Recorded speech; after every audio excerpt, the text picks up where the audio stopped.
What is going on, everyone? Welcome back to the channel here. Guys, if you're keeping up with pro fishing right now, the Bass Tour is on Lake Toledo Bend on the border of Texas and Louisiana. They are crushing them. Lots of fish to be caught. The leader currently, at the time of the recording, Jacob Wheeler has the lead by about 2 pounds on rookie Drew Gill. Drew's actually a really good buddy of mine when I was fishing in college. Both of them are amazing live scopers, and that is the name of the game. Pixie sticks, little tiny lures, and live scope. That is what they are catching them on, and it is hard to deny the effectiveness of these techniques with the Damiki rig, the hover strolling, anything like that, guys. It's a very simple rig, and that's what we're going to talk about here in today's video. So all these techniques with the Damiki and the hover strolling rig are going to be very finessey. They're going to be a really finesse approach to catching these wintertime fish, not just in the wintertime, but you can catch them in the summertime as well. But in the wintertime, generally what happens is those fish tend to suspend a lot more. They tend to be in a much more positive feeding mood. So when you do get these little lures near their face with forward-facing sonar, or just getting lucky, you know, you drop down on a tree, kind of like crappie fishing, guys. I've talked about it in the past. What they're doing is very reminiscent of crappie fishing. Dropped out lure on their heads, and they're going to eat it just out of instinct most of the time. So Jacob Wheeler, Drew Gill, Zach Burge, all these guys in the top 10 are all using these forward-facing sonar techniques. Wesley Strader, guys, if you know and are familiar with his fishing style, he said it on the live video. He said this is not what he imagined he would ever be doing, but he got on the technology, got on that bandwagon, learned it, and has been very successful, sitting around 3rd or 4th place at the time of the recording here. So the two main guys, again, Drew Gill, Jacob Wheeler, battling it out. One fish, one fish, one fish. Lead just gets taken over and over, and it's hard to deny the effectiveness of what they're doing. So guys, it all starts with the line. You're going to hear all the anglers, if you're keeping up with the Bass Pro Tour, guys, you're going to hear all the anglers talking about their line. Most of the guys are using anywhere from 6 to 10 pound fluorocarbon leader. We've got a bunch of great fluorocarbon here at the shop, so definitely check it out. We've got some 6 pound FC Sniper from Sunline. This is some great stuff as well. Shimano Mastiff. It's brand new, guys. We got it in 8 pound. It's super, super slick. Doesn't have a lot of memory in it. Another great one is going to be the J Fluoro if you're looking for some light line, guys. And of course, the staple, all the Seaguar pros are talking about it. Even people that don't have Seaguar as a sponsorship absolutely love the Tatsu. This stuff is top of the line. What makes it so good is it has the double structure technology, and it's a single extrusion, so you're not getting a welded portion of your line. So if you're looking for the thin line to go very, very finesse, these are the ones you want to do. You want to make sure you have a high quality fluorocarbon, something that's not going to break on you, something that is and stays invisible in the water. Now, to build out the Damiki rig, guys, it is very, very simple. All you need is a nice limber rod, and what I mean by that is you need something that has a more moderate action, something that doesn't have a super, super fast action. You know, the worst thing you can do is pull that fish out, or pull the hook out of the fish's mouth, because you are generally going to be using a lot lighter line, you're going to be using a lighter hook, and you're almost going to be pull setting into these fish most of the time. Now, if you do notice, a lot of the anglers out there are getting a little bit of a reel down, pulling that hook, making sure it penetrates the fish's mouth. I heard a couple anglers talk about it, that those fish in the wintertime, their mouths get real gummy, so a lot of the time the hooks don't penetrate all the way, and they want to make sure they get a good solid hook set into that fish. Now, to build the rig, guys, it's very simple. You need really 2 things. All you need is a jig head, something more along the lines of a 90-degree jig head, so something like the Picasso Speed Drop, guys. We've got these in a bunch of sizes, anywhere from, I think, 1/4 up to a 1/2 ounce, or something like this, the Smart Mouth jig heads with the Gamakatsu hook. They're going to be a little bit thinner wire, and we've got these from 1/8, 3/16, 3/8, guys. Any of these work. All that's going to change, guys, is the depth, or I guess the rate at which your lure falls. You know, obviously heavier you go, the faster it's going to get down and a little bit harder to control. So typically I like to stay between 3/16 and a quarter. If I'm throwing really, really far and I need the extra casting distance, I will go to a 3/8. It's just a little bit harder to keep that bait in the strike zone. Now, one of the big things that they're talking about right now is the side-to-side motion of the bait. So when you get something like the speed drop, it is very in line. It's going to be like a moon eye, where it's going to cut through the water very easily. It's very tall, so you're able to get this side-to-side motion out of the bait. So almost like strolling it, walking it in place above those fish. Now, I'm sure you're going to hear 50 different scoping lures as you're going through watching the event. Jacob Wheeler just came out with the Crush City the freeloaders. It's a great chatterbait trailer, spinnerbait trailer. It works as a swim jig trailer, but he's putting this on that Damiki style head.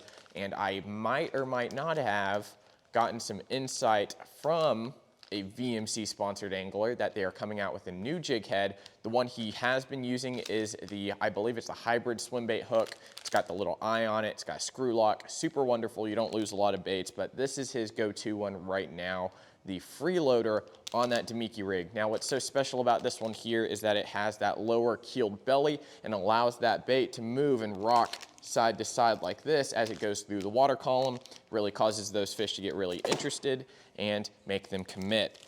Another great one, if you're looking for that same belly weighted style and also a great salt content, is going to be the Kitech right here. So this one is going to be the Shad Impact. It's in a 3-inch, a little bit smaller. So if you are finding that your bait is smaller in the reservoir and you're around smaller bait balls or something like that, this is going to be a great imitation bait. Has a ton of action on it, and you really don't have to give it a whole lot of rod input or line input to make this one dance in the water for you.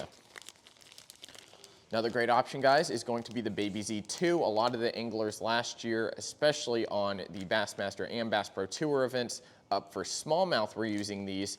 What's great about the Z2 is it has the Elastec plastic in it, so it's very, very durable. You can super glue these on. If you can get this onto one of those screw lock jig heads, it's never coming off. You guys can probably fish this for 2-3 seasons without having to change them out, just because of how durable this plastic is. So the Baby Z2, extremely effective. Another great small shad presentation.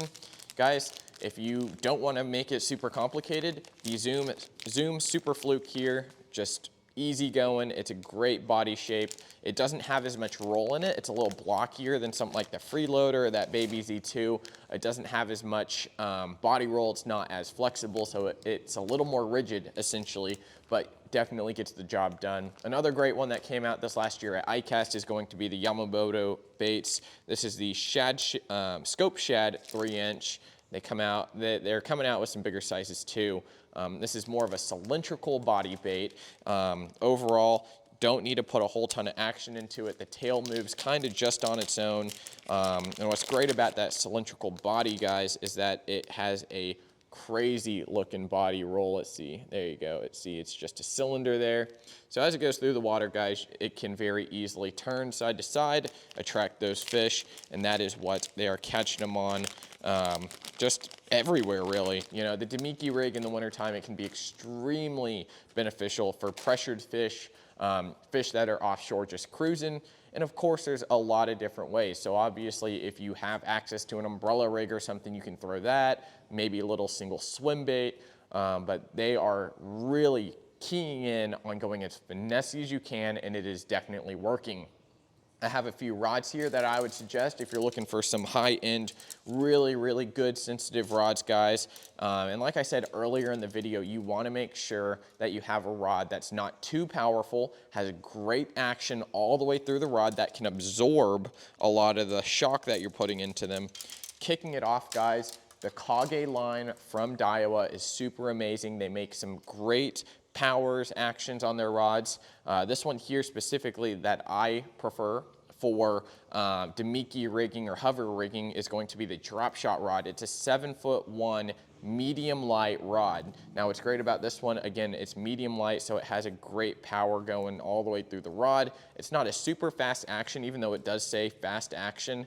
That tip definitely keeps moving after a long time. Very, very sensitive, guys. I love the cork. And all these rods here, I'm gonna usually pair up with a 2500 size reel, 10-pound braid to, you know, that lighter line fluorocarbon leader. So this one's great here. Again, you can use a 3000 if you want. They're a little faster, bring in a little bit more line. So if you prefer a 3000, definitely check those out on the website as well. All right, another great one, guys, from Daiwa is going to be, of course, something very similar. It's going to be the Daiwa Tatula Elite Rod. This is the new one here. It's got AGS guides.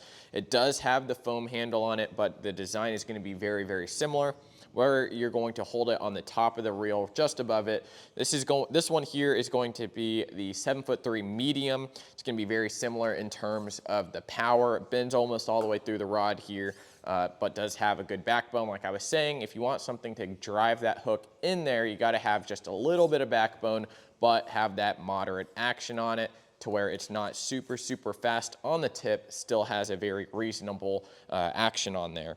Moving up into the highest end of Daiwa, guys, we've got the Daiwa Steez Rod, the one. I've talked about this a lot, 7'6", guys, so you're gonna have a little extra length on there to keep those fish pinned. It's gonna also allow you to cast a lot farther. It's gonna use the AGS guides as well as have the SVF complex blank on here. So it's super amazing, super sensitive. If you don't want to spend the money on a rod and just use it for Damiki rigging, guys, this one does it all. So you're not just going to be throwing Damiki rigs or anything like that. It has a very unique action and power to it. It's going to be a 7'6" medium light. So that's going to have a very, very nice soft tip on it.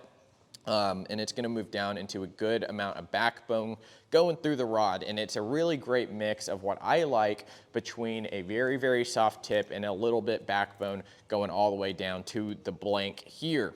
Now it's going to be the same design, handle design, where you're going to reel on top. And a lot of the rods seem like they're going to be moving in this direction, where you get a little more leverage on top of that reel and allows you to have a lot more torque when you're reeling it in.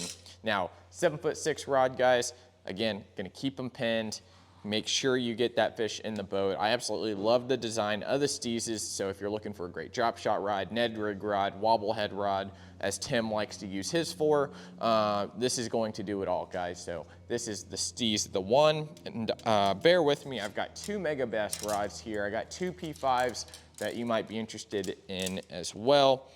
We've got, first off, the Addermine. This is a USA P5. It's a 6'11" rod. Not quite 7 foot, a little bit on the shorter side, but if you do like to make those real tight casts over to your targets, this is the one to do it. It's a lot shorter. It's still gonna have a great amount of tip in it, so it's a very soft tip, but it's going to have quickly go into some backbone here. So being a little bit shorter, you know, you want to make sure you drive that hook and you're still going to keep them pinned. So this one here specifically, guys, is going to be a 6'11", 3.5 power. So overall, Addermine is a great choice for up close and personal stuff, especially if you're dropping straight on them.